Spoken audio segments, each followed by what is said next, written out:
आज आप लोग से इसलिए मुखातिब है कि कल राज्य सरकार ने जो एक बहुत प्रतीक्षित और झारखंड के लगभग 4.25 करोड़ लोगों की जो आकांक्षा थी, जिसमें जातीय जनगणना मुख्य रूप से शामिल था और सरना धर्म कोड का भी उसमें निर्धारण होना था। उस पर कैबिनेट ने जो ऐतिहासिक निर्णय लिया, उसके लिए पूरी पार्टी की ओर से, राज्य की जनता की ओर से वर्तमान मंत्रिमंडल को बहुत बहुत बधाई देना चाहते हैं। साथ साथ जो भाषा साहित्य जो अपने जड़ को पहचानता है और उसको संवर्धन करता है, उस निमित्त भी जो हमारे जो क्षेत्रीय भाषाएं हैं, जिसमें जनजातीय भाषाएं, मूलवासियों की भाषाएं, उनका भाषा और साहित्य एकेडमी के गठन का भी जो निर्णय हुआ है, वो भी बहुत बड़ा एक माइलस्टोन है। ताकि पिछले कैबिनेट में जो चीजें आई थी कि कक्षा 1 से 5 तक बच्चे अपने मातृभाषा में शिक्षा ग्रहण कर पाएंगे, उसके लिए भी पथ प्रशस्त हुआ। नए शिक्षकों की भी इससे बहाली होगी। जनजातीय और क्षेत्रीय भाषाएं प्राथमिक स्तर से उच्चतर स्तर तक पढ़ाई होगी, किताबें छपेंगी, सिलेबस भी तय होगा। ये राज्य सरकार का बहुत बड़ा निर्णय कल सामने आया है, जिसका हम लोग अभिनंदन करते हैं, स्वागत करते हैं। साथ साथ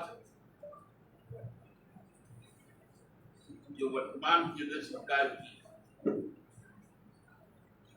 उसकी जो नाकामियां अब सामने आ रही, हफ्ते 10 दिन में ही जिस प्रकार का भ्रष्टाचार, जिस प्रकार का अनियमितता, खासकर छात्रों के साथ 24 लाख नीट के अभ्यर्थियों के साथ एक प्रहसन हुआ, 9 लाख यूजीसी नेट के जो अभ्यर्थी थे, उनके साथ भी बड़ा असभ्य तरीके से एनटीए के द्वारा व्यवहार किया गया। हम लोगों ने शुरू से ही इस बात को कहा था कि एनटीए के गठन के पीछे भारतीय जनता पार्टी का जो संघीय सोच है और जो उसके भ्रष्टाचार, इसकी शुरुआत हम लोगों ने देखा था व्यापम से हुआ था मध्य प्रदेश, जहाँ के तत्कालीन मुख्यमंत्री अभी तो इस राज्य के भी प्रभारी बन गए और कई लोगों की उसमें हत्याएं भी हुई।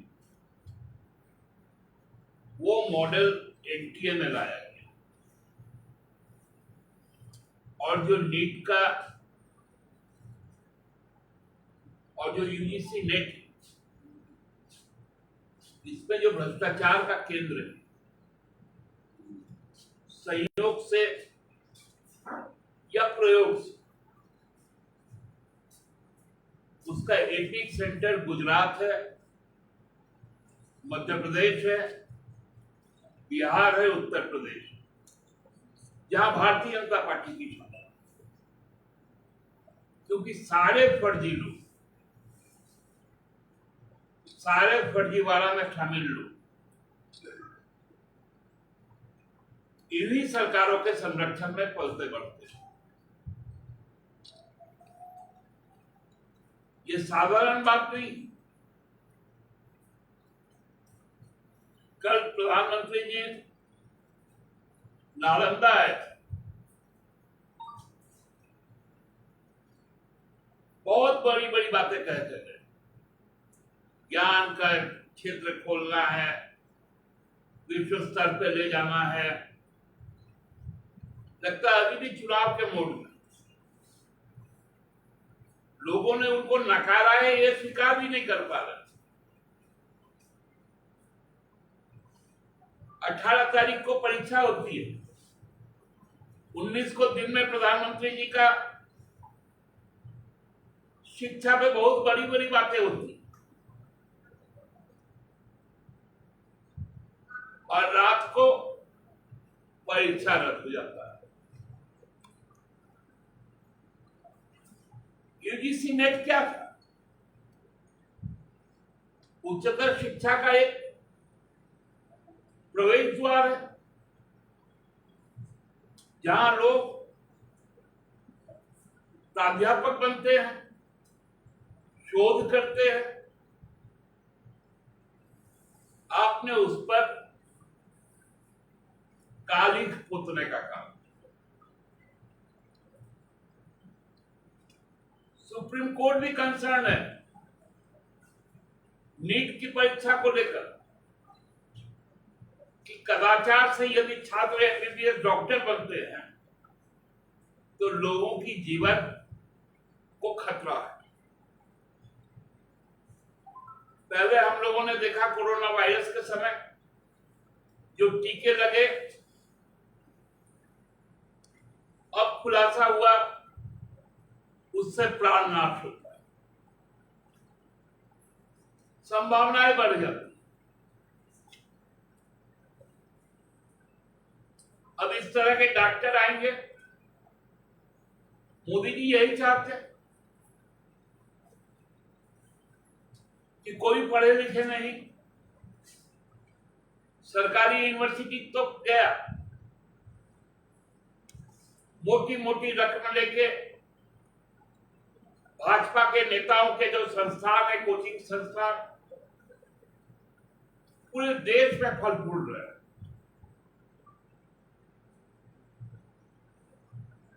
पूरा गुजरात लॉबी इसमें समाया हुआ है। राजस्थान में व्यापक रूप में यह काम होता है कोटा।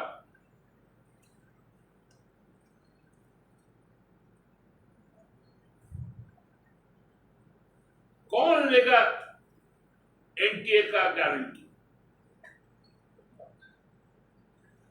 जो जोशी साहब है, जो उनके चेयरमैन है, उनका इंक्लिनेशन क्या है?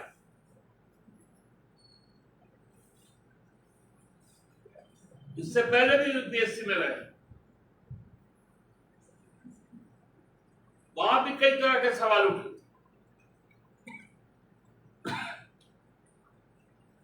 जब तक आप संस्थानों को पारदर्शी और ईमानदार नहीं बनाएंगे, तब तक इस तरह का लोगों के साथ बर्ताव, खासकर जो देश को गढ़ने वाले, जो 47 की बात होती है,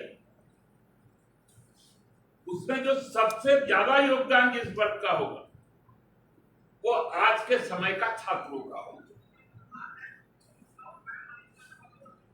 आपने नई शिक्षा नीति ला दी, आज तक कोई समझ नहीं पा रहा है कि वो शिक्षा नीति है क्या। कोई भी यूनिवर्सिटी कॉलेज उसको इम्प्लीमेंट नहीं कर पा रहा है। उसमें एक सब्जेक्ट है नो योर कंट्री, आप अपने देश को जानिए,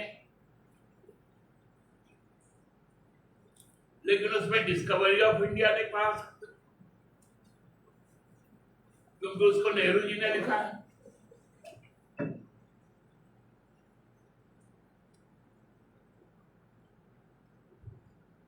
ऐसे ऐसे कई सब्जेक्ट जो रांची यूनिवर्सिटी सहित पूरे देश के यूनिवर्सिटी में कहीं पढ़ाई नहीं हो रही है।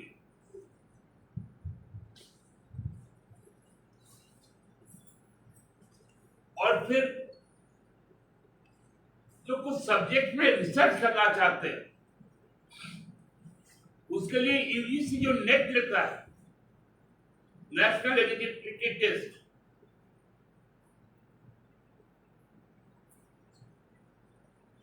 जो यूनिवर्सिटी ग्रांट कमीशन है,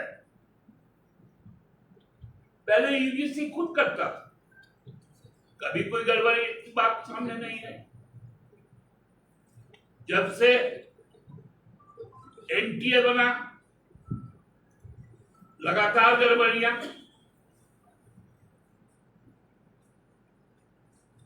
और हमारे शिक्षा मंत्री जो केंद्र सरकार के हैं वो सर्टिफिकेट बांट रहे हैं एनटीए बहुत अच्छा है। तो एनटीए बहुत अच्छा है तो सीबीआई जांच क्यों हुआ? नीट की सीबीआई जांच क्यों नहीं हो रही है?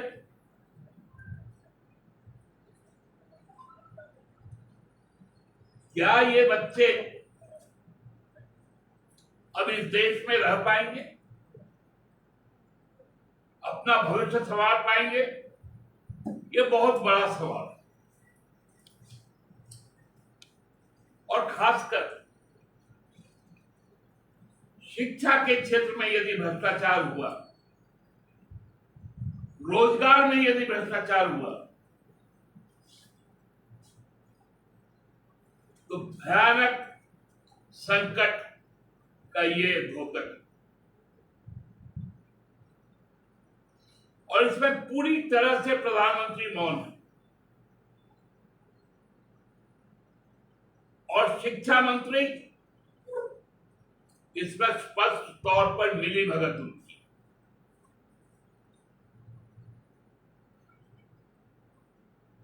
मैं तो यह मांग करता हूं अपनी पार्टी की तरफ से,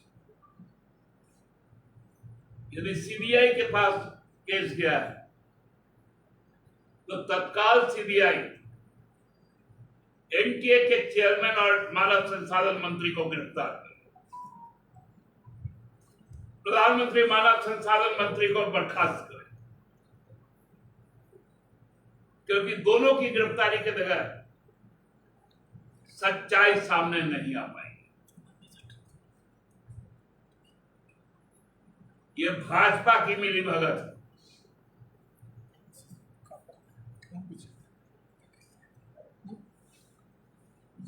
जिसको देश कतई बर्दाश्त नहीं करेगा। हमारे राज्य के भी कई छात्र जो नीट में है, नेट में है, उनको भी कहीं ना कहीं मानसिक तौर पर प्रताड़ित किया गया है। और मैं राज्य सरकार से यह भी मांग करूंगा, अपने सरकार से, कि राज्य की जितनी कोचिंग संस्थाएं सबका ऑडिट करवाए, सबकी जांच करवाए, क्योंकि मोटे मोटे पैसे लेकर ये भी कोटा से संबंधित लोग यहां लोगों के भविष्य के साथ, छात्रों के भविष्य के साथ, उनके अभिभावकों के सपनों के साथ खिलवाड़ करने का काम कर रहे हैं।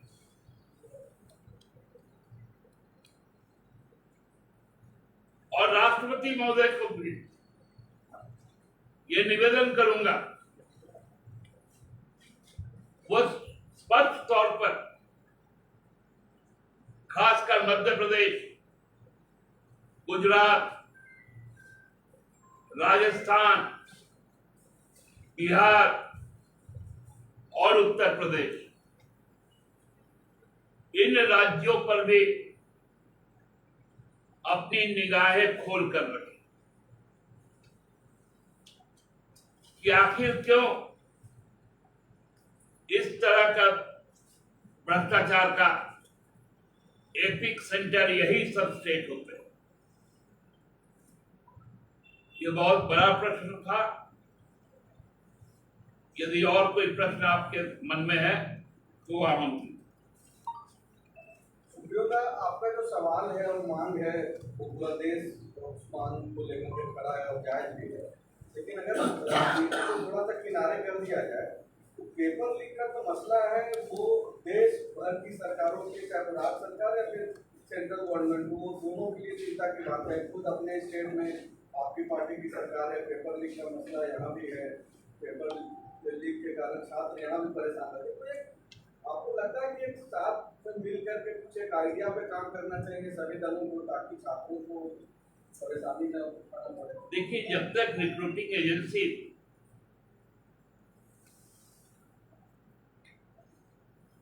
शुद्ध और पारदर्शी नहीं होगी, उसके चुनाव में यदि भ्रष्टाचार लिप्त होगा तो ये चीजें बार बार होती रहेगी और ये ट्रेंड व्यापम के दौर से शुरू हुआ।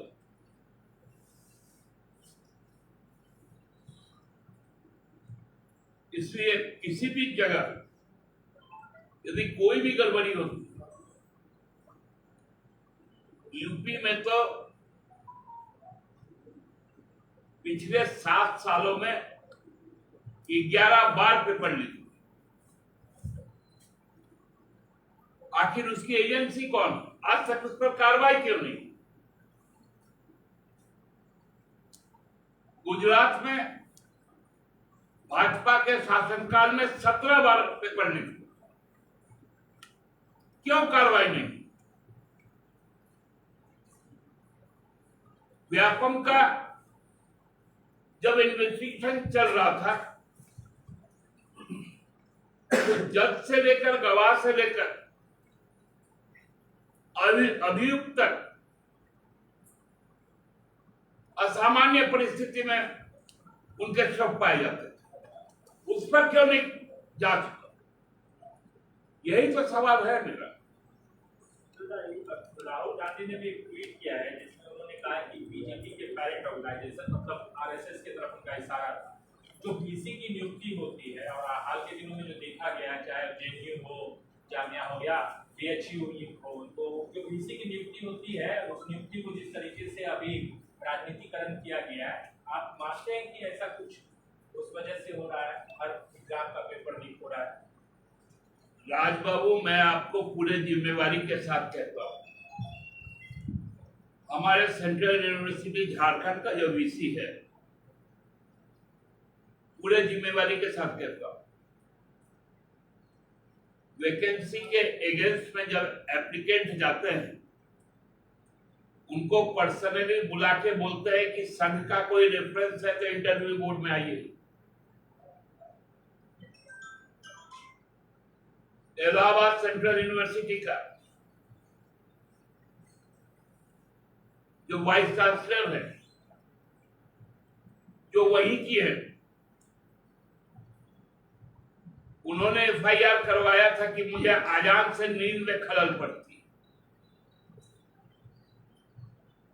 जबकि उसी यूनिवर्सिटी में वो प्रोफेसर और उसी घर पे रहते थे। बीएचयू का वाइस चांसलर, दिल्ली यूनिवर्सिटी का वाइस चांसलर, जेएनयू का वाइस चांसलर, जितनी नामी यूनिवर्सिटी के वाइस चांसलर, आपने रोहित वेमुला का केस पढ़ा होगा, वो भी सेंट्रल यूनिवर्सिटी हैदराबाद। सारे संघी जमात के लोग आज सभी इंस्टीट्यूशन में भरे पड़े। इसी के तो वैचारिक लड़ाई, और ये लड़ाई हम लोगों को आगे भी लड़नी। दादा, बीजेपी का एक डेलीगेशन पार्टी के गोपीनाथ को गया है दादा, जैसा प्रतिपक्ष के में जो घटना हुई है उसको लेकर। देखिए, ये उन्माद फैलाना इनका फितरत है। और मैंने आपको पहले ही 2-3 दिन पहले कहा था कि हेमंत बिश्व शर्मा का यहाँ पर नियुक्ति सांप्रदायिक उद्देश्य से की गई है ताकि समाज में जहर घुलाया सके। आज नेता प्रतिपक्ष का जो टीम है, वहां मामला पूरी तरह शांत हो गया। अंतरराज्य कुछ हिंसा की बात हुई थी, लेकिन जो फरक्का के जनप्रतिनिधि है, मालदा के हैं, जंगीपुर के हैं, स्थानीय प्रशासन के साथ बैठकर चीजें जब सब सलट गई, स्थितियां सामान्य हो गई, ये लोग गए हैं बारूद और आग लेकर। लेकिन पाकुड़ जलेगा नहीं, झारखंड जलेगा नहीं, इस बात को ये लोग ठान लें।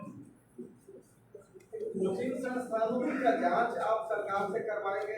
आपकी पार्टी की सरकार है, आप बोले भी निश्चित तौर पे देखिए, यहाँ पर भी जिस प्रकार का ये कोटा कोटा कोटा करके सब लिख रहा है, और जब तफ्तीश में उस संस्थानों के भी नाम आ रहे हैं, तो यहाँ पर भी जांच होनी चाहिए। यही हमने कहा। अभी आपने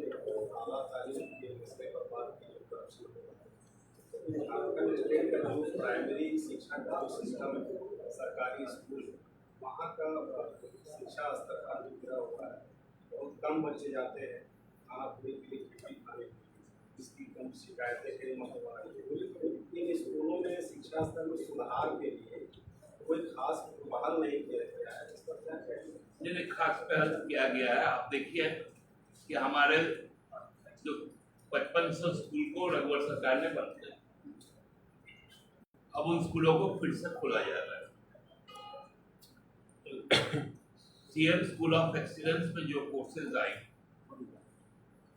और उसके द्वारा जो यहाँ पर शिक्षा में हम लोगों ने विगत दिनों जिस प्रकार से काम किया, गुणात्मक परिवर्तन आया, लेकिन चीजें एक दिन में नहीं सुधरती। बच्चा पहला ही दिन मैट्रिक नहीं कर लेता, उसको 15 साल लगते हैं। ग्रेजुएशन भी सीधा नहीं होता है, उसमें भी अलग से फिर 5 साल लगते हैं। तो ये क्रमशः ये चीजें सुधरेंगी, ऐसा पूरा विश्वास है।